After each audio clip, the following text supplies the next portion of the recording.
ఈరోజు మేషరాశి వారికి విద్యార్థులకి ప్రాజెక్ట్ వర్క్ కంప్లీట్ చేయడంలో మీ టీచర్స్ నుంచి మీకు పూర్తి సహకారం అందుతుంది. ఉద్యోగాల్లో మీ మాటకి చాలా అందరూ కట్టుబడి ఉండాలని చెప్పొచ్చు. ప్రశంసలు దొక్కుతాయి.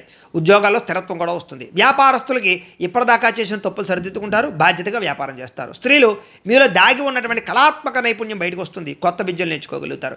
ఇతర దేశాల్లో ఉండే వారికి స్వదేశంలో ఉన్న మీ తల్లిదండ్రులకి సంబంధించినటువంటి ఆరోగ్యం మెరుగుపడడం మీకు చాలా ఆనందాన్ని ఇస్తుంది. ఆర్థిక లాభాన్ని కూడా పొందుతారు. వృధా ఖర్చులు తగ్గించుకోవడం వల్ల మీ చేతిలో డబ్బులు మిగులుతాయి. అప్పులు తీరతాయి. కొత్త అప్పులు పడతాయి. మీకు ఇష్టమైన వాళ్ళతో చేసే విహారయాత్రలు, తీర్థయాత్రలు మీకు ఆనందాన్ని కూడా కలిగిస్తాయి. ఇంట్లో శుభకార్యానికి సంబంధించినటువంటి బంగారు నగలు కొనడం కానీ, ఇంట్లో పూజలు చేయడం కానీ మీకు బాగా కలిసి వస్తుంది. ఈరోజు మీ సహనం వల్ల ఒక పెద్ద గొడవ తగ్గుతుందని చెప్పచ్చు. ఈరోజు బాగా నిద్రపోవడం వల్ల, ఆహార అలవాట్లలో మార్పు తీసుకురావడం వల్ల, వ్యాయామం చేయడం వల్ల మీ అనారోగ్య సమస్యలు తగ్గుతాయి. ప్రేమ వివాహం కానీ లేదా రెండో పెళ్లి ప్రయత్నాలు కానీ చేసేవారికి ఈరోజు ఒక మంచి సంబంధం కుదురుతుందని చెప్పచ్చు. ప్రేమించిన వాళ్ళతో పెళ్ళి అవుతుంది. భార్యాభర్తలు ఒకరినొకరు కళ్ళతో అర్థం చేసుకుని మనసుతోటి మీ యొక్క మనసులో ఉండే బాధలు పంచుకోగలుగుతారు. అన్యోన్యత పెరుగుతుంది. ప్రేమికులు కలుసుకుంటారని చెప్పచ్చు. అలాగే ఇంటి రిపేర్లు, పెయింటింగ్లకు సంబంధించినటువంటి ఖర్చులు చేస్తారు. వాహనాల సర్వీసింగ్ చేయించుకునే అవకాశాలు ఉన్నాయి.